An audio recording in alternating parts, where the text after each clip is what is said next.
제일동포에 의해 그 첫 번째로 세계 한인 이주사 속 제일동포에 대해서 살펴보도록 하겠습니다. 오늘 학습의 주요 내용은 한인, 즉 우리 한민족이 언제부터 이주를 했는지, 그리고 어디로 이주를 했는지, 이들의 이주가 왜 발생했는지 등을 이해하고, 이러한 한인 이주사에서 특히 제일동포들의 이주의 위상을 학습하는 것입니다. 오늘 학습의 주요 목표는 두 가지를 제시하고 싶습니다. 첫째, 한인 이주사 속에서 제일동포라고 하는 존재의 의미와 위상을 설명할 수 있다. 둘째, 제일동포를 표현하는 용어가 상당히 다양한데 이러한 다양한 각각의 용어의 차이에 대해서 설명할 수 있다 등이 되겠습니다. 네, 여러분은 태어난 곳에서 계속 살고 계시는지요? 아마도 여러분 당사자 혹은 여러분 주변의 많은 사람들이 태어난 곳에서 계속해서 사는 사람들은 상대적으로 그렇게 많지는 않을 겁니다. 결국은 타향으로 이주를 해서 그 타향에 이제 정을 붙이면서 이제 살아가는 사람들이 상당히 많을 줄 압니다. 이미 1934년 일본 제국주의 시대입니다만 김능인 작사, 손목인 작곡, 고복수의 노래 타향살이라고 하는 노래가 타향살이의 고단함을 얘기를 하면서 동시에 많은 사람들이 이러한 고단한 타향살이를 하고 있음을 노래하고 있습니다. 타향살이라고 하는 노래 가사 보면 참 가슴에 저려오는 그러한 내용들이 상당히 있는데요. 타향살이 몇 해든가 손꼽아 헤어보니 고향 떠나 10여 년에 청춘만 늙어 고향 앞에 버드나무 올봄도 푸르련만 호들기를 꺾어 불던 그때는 옛날 타향이라 정이 들면 내 고향 되는 것을 가도 그만 와도 그만 언제나 타향 이라고 김능인 작사 손목인 작곡의 고복수 노래 타향살이에서는 이야기하고 있습니다. 이 타향살이라고 하는 노래에서 보면 고향을 떠나 10여 년 동안의 청춘이 늙어 있지만 여전히 고향을 손꼽아 기다리는 고향을 그리워하는 그런 타향살이 하는 사람들의 심정이 잘 나타나 있습니다. 이 타향살이라고 하는 노래에는 당시에 한반도 내에서 한반도로 이주한 사람들이 아마도 대상이 되었으리라고 생각을 하는데 한반도 내로의 어떤 그 국내적인 이주뿐만 아니라 한반도의 밖으로 이주하는 해외 이주의 사례도 상당히 있다고 할 수가 있겠습니다. 예를 들어서 제일동포 작가 김시종 선생이 화석의 여름이라고 하는 그 시집에 실린 똑같다면이라고 하는 시가 있습니다. 1998년에 지은 시인데요. 김시종의 똑같다면이라고 하는 시 속에 뭐라고 되어 있느냐면 타향의 고향을 뿌리 내리는 것에 대해서 이야기를 하고 있습니다. 세대가 바뀌어 시대가 변해도 풍습 한 가지나마 서로 나눈다면 타향에도 뿌리 내린 고향이 있었노라.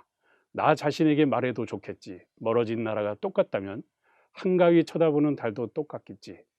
천년의 소원을 비는 달맞이 소망이 똑같다면 이라고 노래하고 있습니다.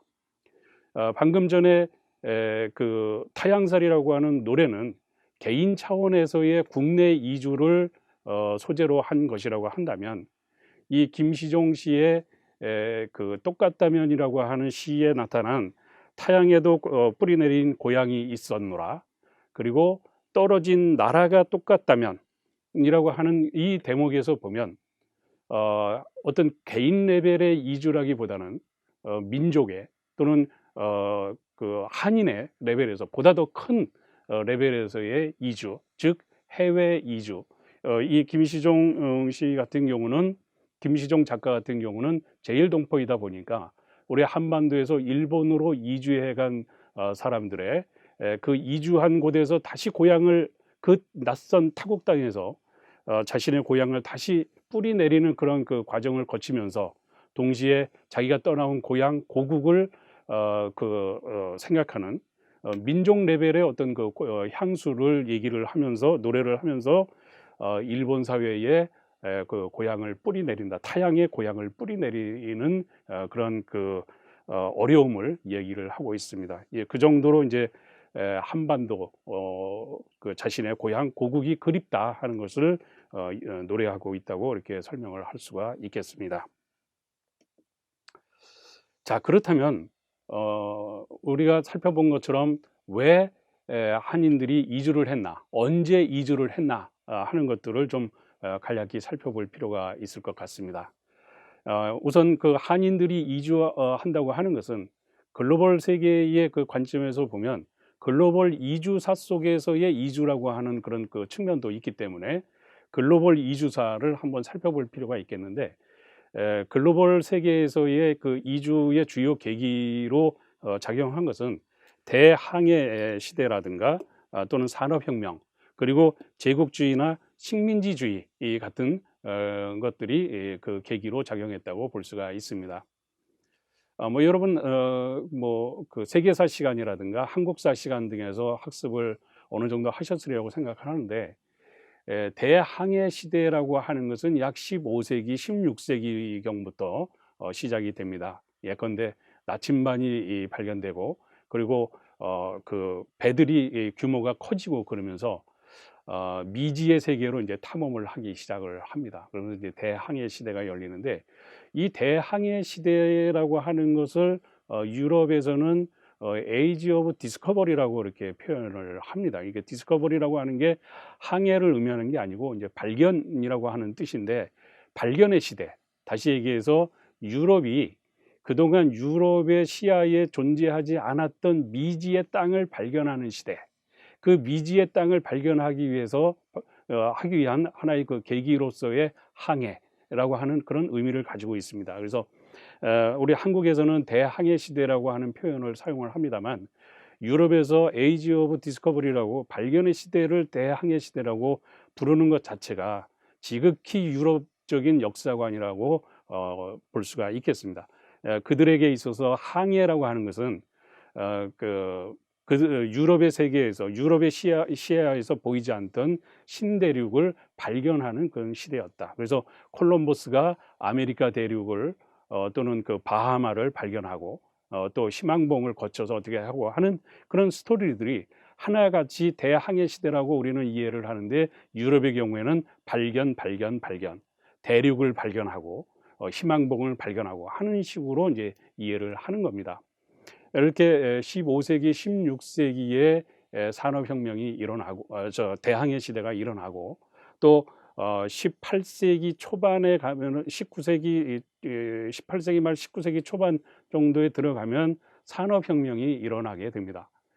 그리고 이 산업혁명의 결과로서 이 확장된 어떤 그 자본주의의 발달 과정에서 원료의 공급지라든가 또는 노동력의 공급지로서의 그 식민지를 도처에 이제 그 넓혀가는 그런 그 제국주의 정책을 이제 표방하게 되고, 그 제국주의 정책에 의해서 이제 식민주의가 이제 펼쳐지면서 이동을 하는 이동이 대규모적으로 일어나는 그런 양상을 보이게 됩니다. 그래서 대항해 시대라든가 산업혁명, 제국주의, 식민지주의라고 하는 것이 글로벌 이주사에서 주요한 이주의 계기가 되는데, 우리 한인들의 이주의 시기를 보면 대체적으로 산업혁명에서 제국주의 시대 이후에 그런 그 연관된 그 시점부터 한인들이 본격적으로 이주를 시작하는 그런 시기라고 할 수가 있겠습니다. 그래서 조선 말기 구한말 시기라고 하는 것이 산업혁명과 제국주의의 중간 지점, 특히 제국주의에 가까운 그런 시기라고 할 수가 있겠고, 또 일제강점기에도 대규모적인 한인들의 이주가 일어나고, 해방 이후에도 한인들의 이주가 또 일어나는 그런 양상을 보이게 됩니다. 여러분들 보면 지금 이제 그 글로벌 세계에서의 대항해 시대에서부터 산업혁명, 제국주의 또는 식민지주의와 같은 이주의 계기를 설명했습니다만, 그렇다면 한인들은 어떤 것을 계기로 해서 이주를 하게 되었는가 하는 것을 좀 살펴볼 필요가 있겠습니다.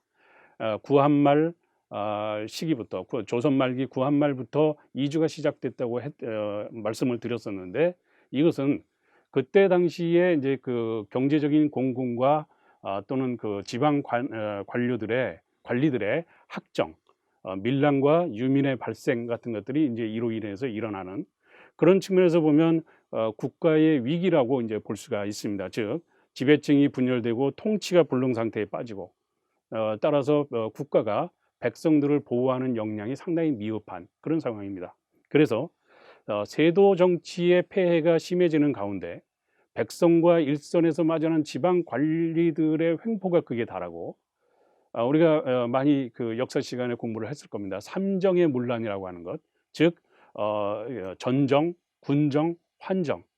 전정은 이제 그 농지 제도죠. 군정은 그 안보, 국방과 관련된 그런 의무 부여가 되겠고, 환정은 어려울 때 그 곡식을 대줬던 것에 대해서 이제 반환하는 것인데 이게 이제 엄청난 고리였다든가 하는 이러한 전정, 군정, 환정 등으로 이루어지는 이른바 삼정이 문란해지기 시작하면서 백성들은 이러한 그 세금 부담에 너무 힘겨운 생활을 하게 되니까 야반 도주를 하는 형태로 해서 유민이 되거나 또는 도저히 못 살겠다 하면서 이제 들고 일어나서 이제 밀란이 발생하는 그런 양상이 벌어지게 됩니다. 지금 영화 군도 밀란의 시대라고 하는 그 포스터를 여러분 보고 계시는데요. 그 군도로서 이 밀란을 일으킨 그 사례들이 조선 말기에 상당히 그 대규모적으로 도처에서 일어나는 그런 양상을 보이게 됩니다. 결국 정치, 경제, 사회적인 혼란은 백성을 유랑자로 만들고 마침내 국내에 머물지 못하고 국경을 넘어서 유랑 이주자가 발생하는 계기가 되기도 했습니다. 뿐만 아니라 일제 강점기 시대 때는 독립운동을 위해서 만주로 시베리아로 이주를 해 가거나 또는 하와이나 미국 등에서 독립운동을 하기 위해서 이제 이주를 하거나 하는 사람도 생겨나게 되었고 특히 일제 강점기에 상당수의 이제 그 징용공들이 강제 징용의 형태로 일본으로 또는 전장터로 이렇게 이주하는 그런 그 양상이 나타나게 됩니다. 그래서 이러한 것들도 주요한 이주 계기가 된다고 할 수가 있겠습니다. 뿐만 아니라 해방 이후에도 1950년, 60년대에 보면 인구 폭발 현상이 일어나게 됩니다. 그래서 베이비붐 세대라고 하는 그 세대가 바로 이제 이 시기에 형성되는데 경제적으로 이 그 폐허 상태에서의 한국이 경제적으로 굉장히 빈곤한 그런 상태인데 인구가 상당히 늘어나게 되니까 빈곤과 인구 문제를 동시에 해결하기 위해서 상당한 정도의 이제 그 품종 개량을 그 단행하든가 아니면 먹는 입을 줄이기 위해서 이제 협정 이민의 형태로 해외 이주를 장려하는 그리고 그러한 이주 장려 정책에 부응해서 남미라든가 또 이런 데로 이제 이주를 해나간 한인들이 상당히 많았다고 할 수가 있겠습니다. 한인 이주의 그 큰 틀을 보면 일단 그 우리나라에서 이제 이주가 시작된 것이 이제 하와이 이주, 물론 이제 그 전에 개별 개인 단위로서는 중국이나 시베리아로 이주한 사람들이 상당히 있습니다만 공식적으로 정부가 관여한 형태의 이민으로서는 하와이 이민이 최초입니다. 그래서 지금 그 보이는 그 화면에 보면 그 하와이 오후아 섬 내의 주요 사탕수수 농장 위치와 철도 선로가 나와 있는데 당시 사탕수수 산업은 하와이의 주요 산업 가운데 하나였습니다. 근데 이 사탕수수 농장을 중심으로 해서 철도가 건설되고 있다 하는 것 자체가 그 하와이에서 또는 미국에서 이 사탕수수 산업을 상당히 당시 중시하고 있었다 하는 것을 알 수가 있습니다. 오른쪽 화면은 사탕수수 농장에서 일하는 우리 동포들의 모습인데요.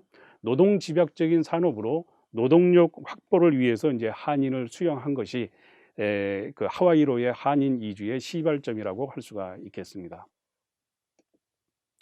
이 한인 이주는 미국에서 이런 노동력으로서만 활동한 것이 아니라 미국에서 이제 독립운동을 이제 펼쳤던 사람들도 상당히 있는데 지금 화면 왼쪽에 나와 있는 그 책자는 무엇이냐면 워싱턴 소재 대한민국 임시정부 구미위원회에서 발행한 한국 독립의 정당성을 알리는 선전 책자입니다. 책 제목이 Korea Must Be Free, 한국은 독립이 되어야만 한다. 한국은 독립국이어야 되고 한국인은 자유민이어야만 한다라고 하는 내용입니다. 한국 이민사 박물관의 그 자료전에 나와 있는 사진입니다. 그리고 두 번째로 이제 사할린 이민인데요. 이것도 한국 이민사 박물관에서 사할린 이민을 그 소개하는 그런 그 전시를 특별 전시를 할 때에 전시 자료 목록에 나와 있는 도록에 나와 있는 내용입니다만 주제가 사할린 한인의 망향가입니다.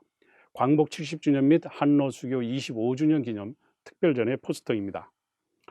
무표정하지만 결연하게 보이는 모습과 그리고 우는 모습에서 망향의 아픔과 고난의 삶을 살아낸 사람의 그 고뇌와 자긍심이 잘 드러나 있다고 할 수가 있겠습니다. 그리고 이 비석은 카자흐스탄의 우슈토베라고 하는 곳에 그 초기 정착지가 이제 마련이 되는데 이것은 사할린 동포들이 스탈린 체제 하에서 강제 이주를 당했을 때 그 초기 정착지가 되겠습니다만 이 초기 정착지에 세워진 비석입니다. 이 비석을 보면 토굴을 짚고 살았다라고 하는 내용이 가슴 아프게 그 와 닿습니다.